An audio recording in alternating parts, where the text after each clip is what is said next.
Senator Hawley. Thank you, Mr. Chairman. Thanks again to all of you for being here. Mr. Myers, if I could just start with you. You just referred to the Salt Typhoon attack as a sophisticated attack. Can you just elaborate? We still don't know a whole lot exactly of what's happened, at least from public reporting.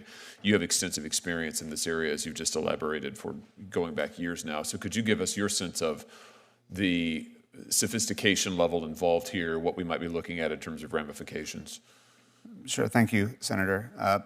The sophistication isn't necessarily just to be measured in terms of how they get in, but what they do once they get in terms of the broad collection operations that China's been running in general. This really belies what their intention is, to collect large amounts of information that they can later exploit, whether that be political information, military information, or intellectual property. We've seen the Chinese over the past decade significantly up-level what they were doing. In the testimony, I refer to smash and grab operations, where they would break into one target, steal the thing that they want, and then leave. They are now maintaining persistent and enduring access to those targets in order to continuously collect large amounts of information and exploit downstream relationships to other interesting targets. Exploit downstream relationships. Give me an example. Sure. So with a lot of the telcos or ISPs that might be targeted, they have customer trust relationships, right? In other words, other organizations rely on those critical infrastructures for services or even shared services or web hosting, things of that nature. And they can exploit that trust relationship to then take on the persona of the initially targeted organization, to exploit that trust relationship and use that to move to other areas. So could the hackers impersonate particular individuals? They could, yes. Could they disrupt specific communications between particular people?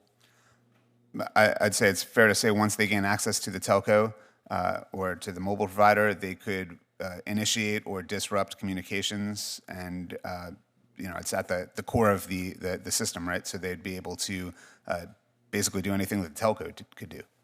You mentioned their intention being to exploit this information. What are some possible examples of that exploitation? What could we be looking at? In the case of many of these Chinese adversaries, espionage would be the number one objective or motive in order to collect information. But as I mentioned with Vanguard Panda, and this has been covered pretty extensively elsewhere, there is a concern about pre-positioning. So if there was to be, for example, an escalation around Taiwan, could they use that access to disrupt logistics or disrupt military operations or critical infrastructure in the region that would potentially slow or disrupt the U.S. response? Got it. Just on that point, does the use of a foreign network hardware in this country, like for instance Huawei, does that make these vulnerabilities worse? Is that something we should be particularly concerned about? What's the effect of that? How does that play into this? Well, I think with a lot of that foreign technology, there's really no way to assess what's in there. In other words, there is a hardware supply chain concern there.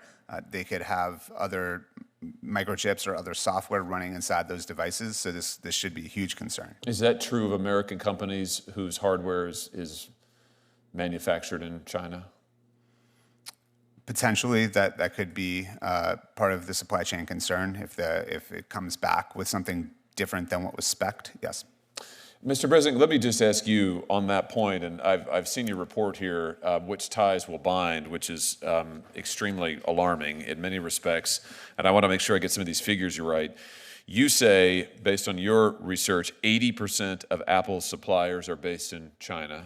So that's almost exactly right. 80% of Apple's suppliers have at least one facility in China. That's not to say that all of them, that 80% are in China. I got it. 95% of Apple's key consumer products are manufactured in China. That's according to Financial Times story. That number is coming down right now, but when the report was written, those were the figures. 32% of Amazon's suppliers are based in China. These are huge numbers. I guess my question is, and you said in your testimony a moment ago, you don't advocate total or full decoupling. I'm just wondering, with numbers like these, are these companies able to decouple at all? I mean, this is an incredible dependency that you outline in your report. Yeah, thank you for the question. I think right now part of my answer against decoupling is based on the fact that there is no way to completely decouple right now. If you sever manufacturing ties to China, the electronics industry ceases to function essentially. So I advocate for a de-risking approach where these companies have to set up alternative supply chains in other countries, whether that's in Southeast Asia, South Asia, closer to the United States. It's going to take some time to build up these alternative supply chains. What would happen if China invaded Taiwan successfully? Can you clarify that? Well, I'm just thinking about these supply chains and these companies' dependence on China, and then also the significance of Taiwan to the global supply chain in so many of these areas. I mean, what would the effect be on these companies and, well, let's say our national security broadly if China successfully invaded Taiwan?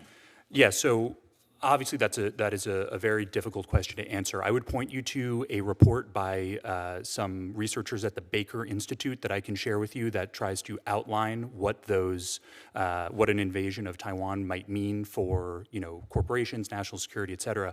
I think it's very difficult to tell because we don't know how the Chinese government would react to an invasion and however we responded. They could react in a way to sever supply chains, they could interfere with supply chains, they could arrest corporate employees.